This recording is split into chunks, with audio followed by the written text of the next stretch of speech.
Welcome back to my channel. ఈరోజు మీ అందరి కోసం మరొక ఇంట్రెస్టింగ్ టాపిక్ ఒకటి తీసుకొచ్చాను. అదేంటో కాదు, అనసూయ భరద్వాజ్ నేను కారణ జన్మరాలని అంటుంది.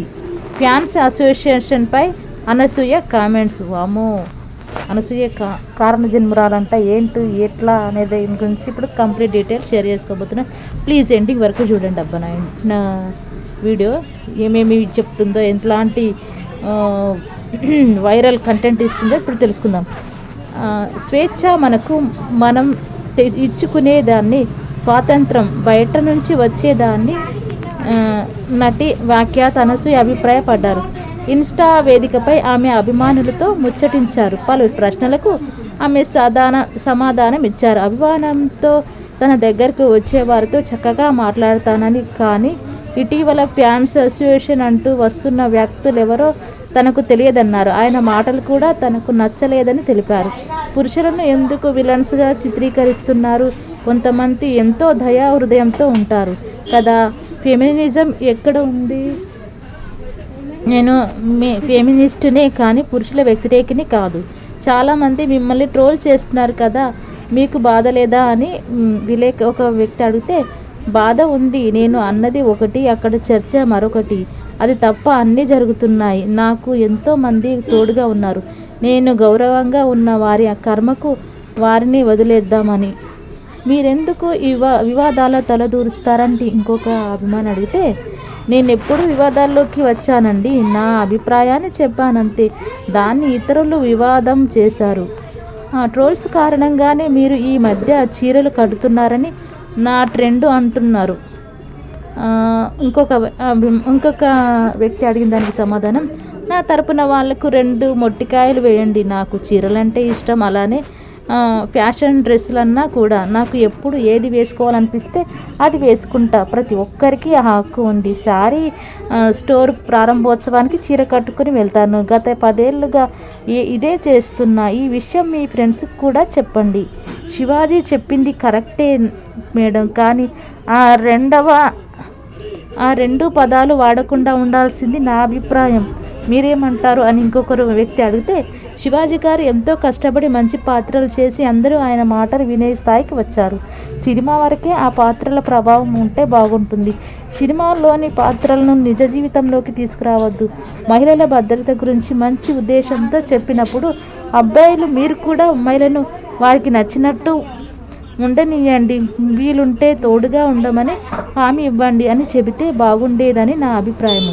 మీ శక్తి సామర్థ్యాన్ని ఇలాంటి వాటికి ఉపయోగించటం సరైనదేనా అని ఇంకొక వ్యక్తి అడిగితే, కొందరు నన్ను ఇలాంటి వ్యవహారాల్లోకి లాగినప్పుడు నన్ను నేను కూడా ఇలాగే ప్రశ్నించుకుంటా. కానీ ఇది డెస్టినీ, నేను ఈ కారణ జన్మరాలని అనుకుంటా. నేనే ఏదైనా పాజిటివ్గా తీసుకుంటా. నా అభిప్రాయం తప్పకుండా చెబుతా.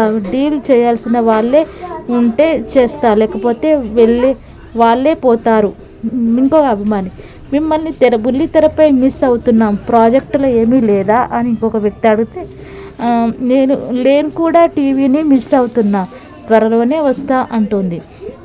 అటెన్షన్ కోసం సంబంధం లేకుండా అన్ని విషయాల్లో కలగజేసుకొని పరువు తీసుకుంటున్నారు, అవసరమా అని ఇంకొక వ్యక్తి అడిగితే, ఇక్కడ ఎవరి పరువు పోయింది? నా పరువు నా దగ్గరే భద్రంగా ఉంది. నేను ఎప్పుడూ నెగిటివ్ అవ్వలేదు. మీరు ఏదో లోకంలో ఉన్నారు. ఇంకొక వ్యక్తి అడిగినారు, మిమ్మల్ని ట్రోల్ చేస్తుంటే మీ ఆయన ఏమీ అనరా అంటే ఆవిడ ఏమని సమాధానం చెప్పిందంటే, భారతీయ నారి తెలంగాణ బిడ్డ అని చెప్పుకుంటున్న ఒక ఆవిడ ఇటీవల నన్ను బాగానే ఇమిటేట్ చేశారు. నా భర్త పిల్లలను అలాంటి విషయాలకు దూరంగా ఉంచుతా. దిష్టి తగులుతుంది. అన్నీ అర్థం చేసుకునే అలాంటి భర్త దొరకటం నా అదృష్టం. ఫ్యాన్స్ అసోసియేషన్ అనేది ఉందా?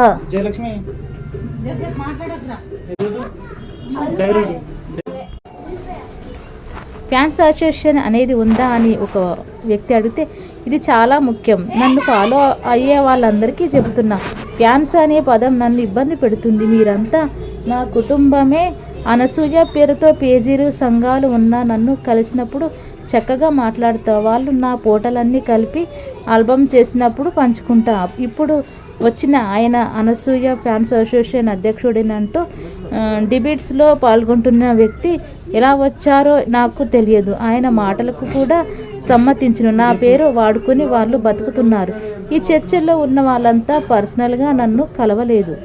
మిమ్మల్ని అభిమానిస్తే నా భార్యకి నా మీద కోపం వచ్చింది. మిమ్మల్ని చూడడానికి నన్ను జగిత్యాల రానివ్వలేదు అంటూ ఇంకొక వ్యక్తి అడిగితే, అయ్యో వెంకీ గారు ఎందుకలా, మిస్సెస్ వెంకీ గారు ఎందుకండి కోపం, మీరిద్దరు వచ్చి నన్ను కలవండి అంటూ సమాధానం ఇచ్చింది. చూసారా, ఇంకా ఇదండి మన అనసూయ గారి డిబేట్ అంట. ఇంకా మరిన్ని అప్డేట్స్ మళ్ళీ మీ ముందుకు ఇలాగే వస్తుంటాను. Thank you so much.